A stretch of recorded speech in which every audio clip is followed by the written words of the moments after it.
The case of Mette. We have been working with her for a couple of weeks now. And yeah, the two first weeks was basically just setting everything up and going through all the assessments and then creating an initial plan. And now we are a couple of weeks in, so we can we have a small visitor here, Sweetie the cat, so that's why we might be a little interrupted. um, but now we started to work with Mette, and we always find an initial plan, and then we see what unravels, and then we flow with that. So she is doing one private session with me every week and one private session with you. And she's also a member of the Emotional Freedom community every week. And in between that, we give her some homework and tasks and books and information to read and forward. So maybe you start a little bit, and what have you guys been doing? Yeah, so we have a model that we follow, like a triangle. Trying to figure out it's a mirror screen here today that we follow when it comes to dealing with or navigating your way through trauma, traumatic experiences, and stressful, painful events. And the base is working with trust and safety, feeling safe, knowing that you are safe, but also to feel safe, because those are two very different aspects. And what we've been using in the sessions with Mette, or what I've been using, is emotional freedom techniques, EFT, or tapping as it's called too. And I've been using it as a vessel for when she talks about certain things that might be very challenging, emotional, or that might feel very unsafe. The EFT works as a vessel for you to realize what is happening in the body and when it happens. And it kind of slows things down to the point where you can actually start to notice what happens. I mean, if you start to notice what happens, you can actually do something about it.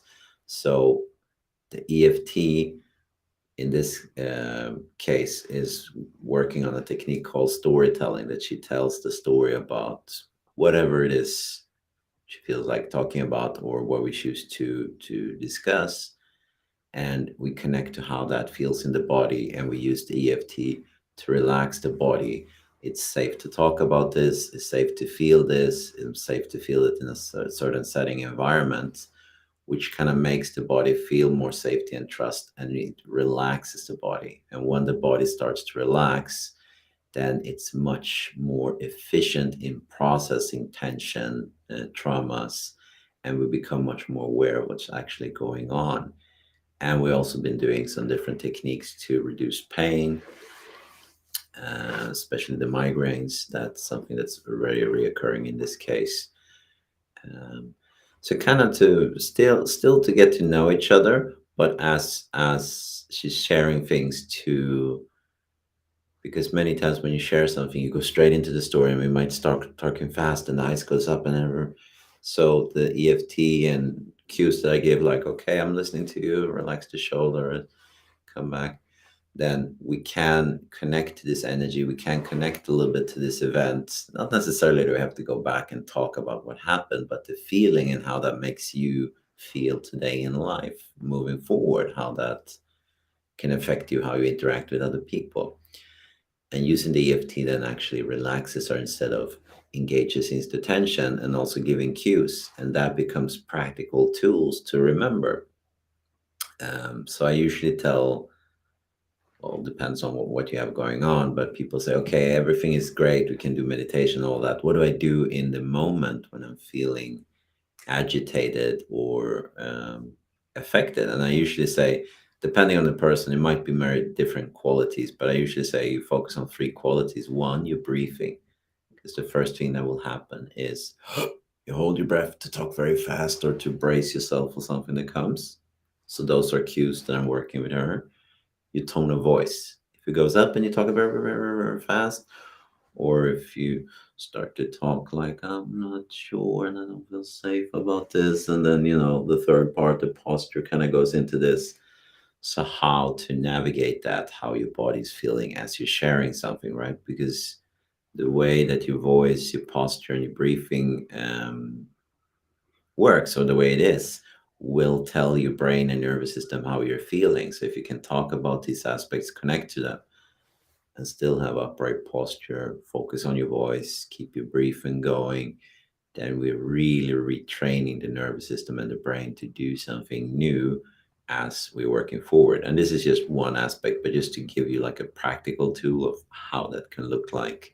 Those are the kind of things we're doing a lot initially. All right. Thank you.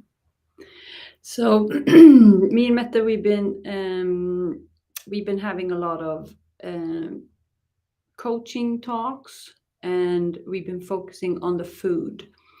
So the food is one of the first things that we usually start with because it has such a tremendous effect on the physical body and also the emotional well-being. And it's a very good first tool to start with because we will learn so much from the relationship with the food. And initially we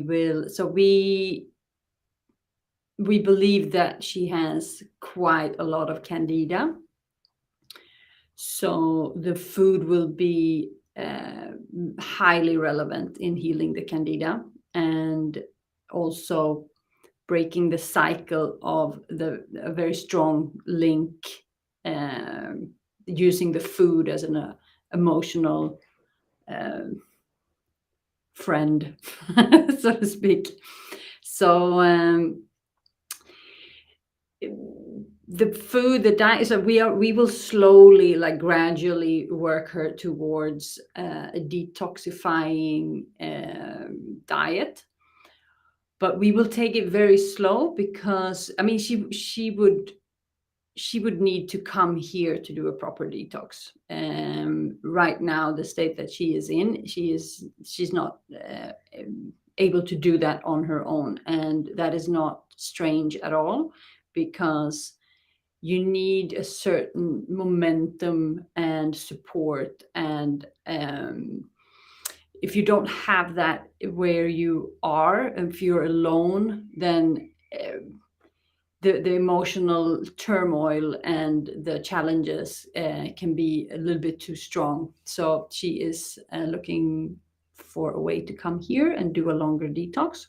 So at the moment, we are finding a balance where she feels comfortable to. Um, so we're finding a balance where the food is as clean as possible. And what we're working most with is how we treat ourselves, or how she treats herself, with the internal dialogue, and how she talks to herself when, for instance, if she is not able to keep the plan that she wants to keep. And so we're observing a lot about how the relationship to oneself. So that is a very big part of what we're doing, and also setting up a morning routine, or daily routines with meditation and journaling, and different tasks that you can do in the morning to start to gain energy and start to tune in with herself. And so she is doing the meditation, actually, that you can download from our website. That's very, she likes that very much. So that's fun. So we're very, very early on still, and she has a lot of things to work on. So with her, I would say that the main step is to really look. I think we could post the trauma triangle in the comments. because it's still getting to know each other. So the trauma triangle has three parts. The base and the first thing that we always need to do is to work with safety and trust, and that is within the relationship between her and us. So it's a nervous system thing, really. It's if she doesn't feel like she knows us, and we need to give the nervous system the time to really do that. And then the next step is the relaxed muscle body, and from relaxed muscle body, the tissue will start to let go of the tissues, and the nervous system will automatically start to let go of tension and unprocessed memories and emotions and stress responses. So taking it really slow. Her body has been through a lot. There's a lot of trauma. There's a lot of I need to do everything on my own. I need to, I very early on deciding that I don't trust anyone. I don't trust, I need to do this on my own. I need no one.